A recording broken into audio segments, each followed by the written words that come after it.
mijozlar sizlarga kredit turlari haqida qisqacha ma'lumot berib o'taman. Kredit turlarimizdan tadbirkorlarga imtiyozli kreditlar bo'ladi. Ya'ni xorijdan tuman 3-toifaga kirganligi sababli ularga imtiyozli foizli kredit ajratiladi. Sizlar ham erta mana bugundan boshlab tadbirkorlar ro'yxatiga qo'shilganlar.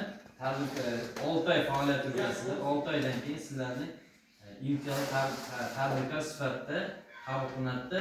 Sizlarga kredit ajratish boshlanadi. Bu degani 21%.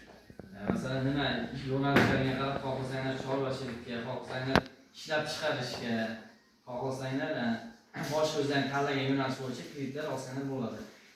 72 oy muddatga, ya'ni 6 yil degan. 36 oy imtiyoz davri bor.